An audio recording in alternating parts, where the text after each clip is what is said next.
So I've decided to going back to eating 3 meals a day with snacks in between so I can better control my blood sugar.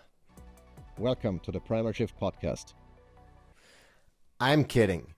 Sort of. Here is the thing. I actually did decide to eat more frequently. I used to eat 2 meals a day for the past several years and have been doing very well with that.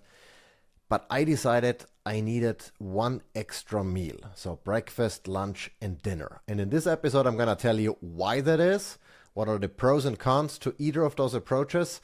So help you maybe decide, whether or not your current eating timing and strategy makes a lot of sense or if there is maybe room for adjustment. Before we get into that, let's just very briefly touch upon the idea that you should be eating 3 meals a day with snacks in between to maintain stable blood sugar levels.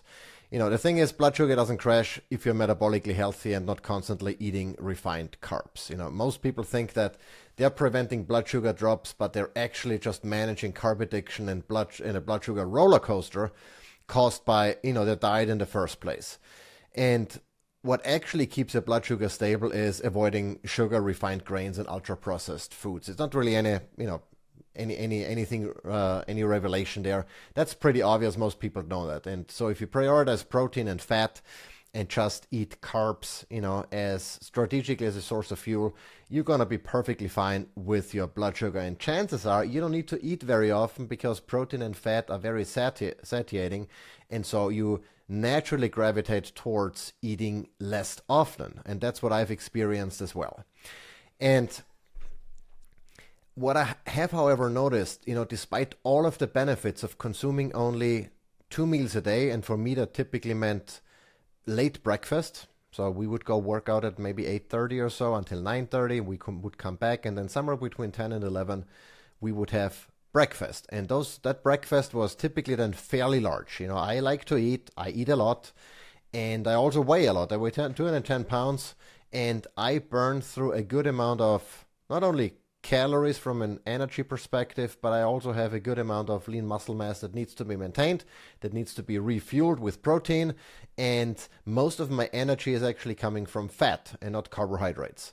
And so that combined meant that my breakfast would have to be fairly large, and then I would not be hungry until fairly late at night. So with a 10 a.m.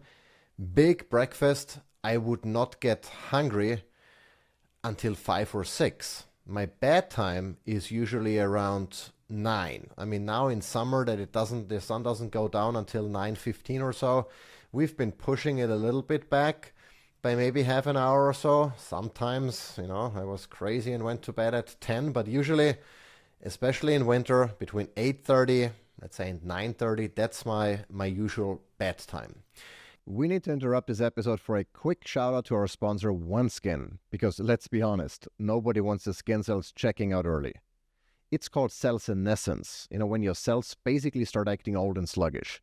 And OneSkin's OS1 peptide is clinically proven to help slow that down.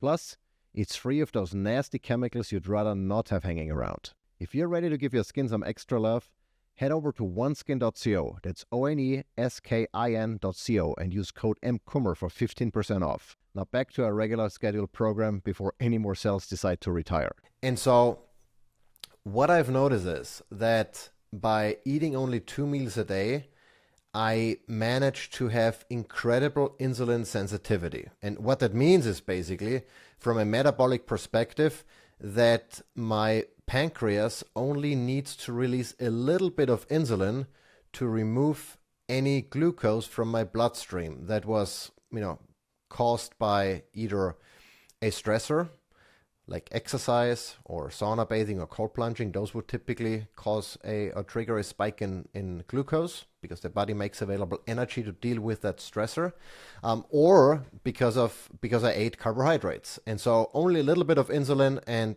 the glucose was back to baseline.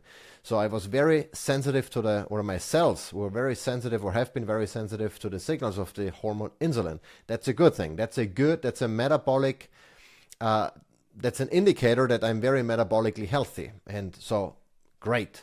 The other advantage of having only those 2 meals a day was that I had quite a bit of break between those meals, obviously. I had a huge break from dinner to breakfast the next day, typically 16 or so hours, sometimes, even a bit more if I had an early dinner and late breakfast. And then from breakfast to dinner as well, another, I don't know, maybe 8 hours or so, or 6 hours at least. And so that gave my digestive system a lot of rest. That helped me maintain stable and low blood sugar levels in between. And it also allowed my body to a degree, to focus on resting and digesting and repairing without having to, well, not so much digesting, but resting and repairing, and not so much on digesting. So all of that was great, and it has really helped me to maintain a lean physique, a lot of low body fat, around 10%, sometimes, as low as 8%, depending on, what I've been experimenting with from a dietary and exercise perspective, and incredible metabolic health. So all good, all great. And I've been really thriving with that approach, with that, dietary framework. And Kathy, my wife, was the same thing. And in reality, to a large degree, also the kids, they kind of caught on to that. And not because we asked them or we told them, but very often, they would not eat they would not eat more often either. Sometimes, especially the little one, would have a snack in between or something. And by snack, I mean like a beef stick or, something that's appropriate, or a fruit maybe. But nonetheless, we all kind of thrived on that framework. But there was one thing that I've noticed, and that was a meal or a dinner in particular that was heavy in protein and fat, which most of my meals are, led to my digestive system being active for several hours. And I'm not talking about 2 or 3 hours or even 4 hours, but longer, up to 6 hours. And that negatively impacted my sleep on the one hand, where I was just still feeling full, with a full stomach when I went to bed at 9, let's say, and I had a heavy dinner at maybe 5:30, starting the dinner at 5, but then finishing it at 5:30 or even 6. And that would really only give my body about 3 hours to digest, and that was not enough. And so I've noticed, I went to bed, my heart rate was still elevated because of the digestive process going on. My body was working actively to digest all the protein and the fat. I would then occasionally, if I had then, water or liquids before going to bed, almost like an acid reflux, because my stomach was still so full that, any liquids that I would drink would then be, I would, kind of feel it in my throat. And if I would lie down on my back, obviously to sleep, I would sometimes have acid reflux. And my HRV, I noticed, would be just lower by a few points. My resting heart rate would be a little bit higher. My respiratory rate would be a little bit higher. Just imagine if a full, a heavy meal, a big meal, and then you need to lie down, you can tell you're breathing a little bit, it's harder to breathe, or you breathe more often, your heart rate is up, etc. So all of the things I've noticed, and I'm like, okay, what can I do? Well, one thing I can do is just have an even earlier dinner. But even at 4:30, I would still not feel completely done digesting when it was time to go to bed.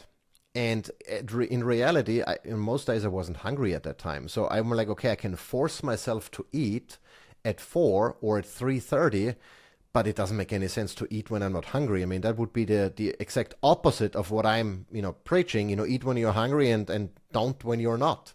And so that didn't really make sense, and also not from a, ancestral, perspective. None of it made sense because it felt forced. I was trying to override how my body would do naturally, without me thinking strategically about meal timing. And so I didn't like that idea. And then, obviously I could shift my breakfast a little bit earlier, but I'm like, I'm not hungry in the morning either, so it was a little bit of a chicken and egg problem, what I'm going to do first and how I'm going to change all of that. And I came to the realization that, well, maybe have a smaller breakfast, have then a small lunch and a smaller dinner. Just spread out the 4,000 calories or whatever what I'm eating, and, don't get hung up on calories because I'm not counting my calories. I'm just, so you have kind of a point of reference, or my 180 grams of protein and 200 grams of fat, or whatever metrics you want to use, but spread them out over 3 meals instead of 2. And I'm like, well, I think that makes a lot of sense, and I've started experimenting with that, and it's still a little difficult for me to kind of hold back because I've gotten used to eating until I'm full and then topping off almost, I mean, I'm really eating a lot because I feel like, and I'm not getting fat or anything. So whatever I've been doing has not negatively impacted me from a, body fat or whatever perspective. My body has been using what I fed it. Even though maybe you could make the argument that, because I felt, especially at night, like warm, or really, I felt like I was running hot a lot, that was really my body's way of burning or converting calories, extra calories that were not needed, in the form of heat. That's one of the body's ways to dispose of extra calories. And if you're metabolically super healthy, then, you're not going to get immediately fat. I mean, eventually you will if you consistently overconsume. But there is a way to compensate for the body by, exhaling ketones, for example, or just burning off the extra energy as heat. And so, but regardless, so I'm still struggling a little bit with, holding back, with really eating less. I also don't want to stop eating before I feel satisfied, because again, that's not really natural. No animal in the wild stops eating before they are full if there is food in front of them. So it doesn't make any sense either. But I suppose also you could argue that, well, now we live in an environment where we always have food available. That's also not natural, because there are days, naturally, where, if you're out in the wild hunting or gathering or foraging or whatever, be it, as a human or as an animal, sometimes you don't find food, So I think that's then again where fasting comes in, and where, intermittent living at the end of the day comes in. And that's kind of the strategy that I'm pursuing right now. Eating just a little bit less, obviously I'm not starving myself, but just trying to spread it out a little bit and get to a cadence where, yes, I feel, when I feel hungry in the morning, I eat some. A little bit later, then around, maybe lunch, early afternoon, if I feel like hungry or a need for fuel or for protein, again, I eat a little bit. And then in the evening, again, when I'm hungry, I eat, but I don't overeat. And I think especially in the evening, I had a tendency to really eat protein and fat, that is, not crappy food, but nonetheless, I might have even eaten more than I needed. And so all of that contributed to, more of a sleep disturbance. Not that I've ever slept bad or poorly, but it could have been better. And so by making those changes, I think I'm on a better path. And funny enough, a couple of years ago, I read Rob Wolf did the same thing, and I'm like, interesting. Why would you eat 3 times a day? I'm not even hungry 3 times a day. Well, obviously not, because I've been eating so much twice a day that I would not be hungry for a 3rd time. But now that I've stripped it back a little bit, I actually find myself gravitating to some protein around lunchtime, and then having a slightly smaller dinner. It's going to be a process where I don't want to make drastic changes overnight, but by over the course of maybe a few days or a few weeks, stripping down how much food I consume before bedtime, that makes me and I've just noticed in the first couple of days of doing this, I go to bed and I feel lighter. My heart rate is a little bit slower, my HRV is a little bit higher, my respiratory rate is a little bit higher. I mean, they're not, dramatic changes, but just by a few points, and I've noticed a positive impact. And I also noticed that I wake up then maybe a little bit more refreshed. I mean, again, I wake up energetic every single day. But there is a difference between being 90 or 95% and being 100% or 98%. I'm not saying that, it's 100% now. I'm not seeking perfection, but listening to your body and making those small improvements, I've noticed, have had a positive impact on how I feel. And so I encourage you, I know that there are a lot of opinions out there about how often you should eat. There are people who only eat once a day. I mean, honestly, I don't know how I would stuff the amount of food into a single meal that I consume on a daily basis that my body needs. Well, maybe one could argue, you should have, if you had fewer muscles, you could get away with eating fewer protein. True. There is an argument for that, but just based on my current body composition, I feel like, eating a little bit more often, one time more often, is beneficial. So I encourage you also, listen to your body, and regardless of what you hear out there, what, someone tells you, the PhD or influencer or anyone in between on how often you should eat and what's good and what it's bad, at the end of the day, the only thing that matters is, how do you feel? Does it make you feel great? Or do you feel like there is room for improvement? If there's room for improvement, disregard of what you've heard, what you've been told, and just experiment. It's fun to experiment. Don't go nuts with it. Don't get stressed out about it.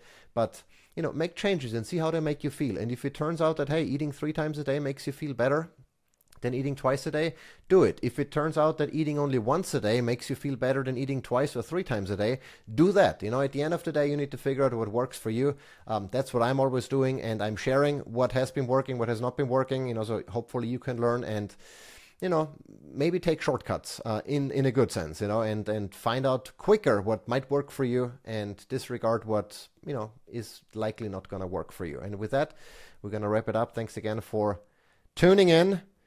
Share this maybe with someone who is stuck on a certain, frame, who thinks they need to eat 3 times a day with snacks in between for stable blood sugar control, or maybe for someone who thinks that if you eat more than once a day, you're gonna die sooner, and maybe give them a different perspective. Thanks for watching. Thanks for listening. Until next time.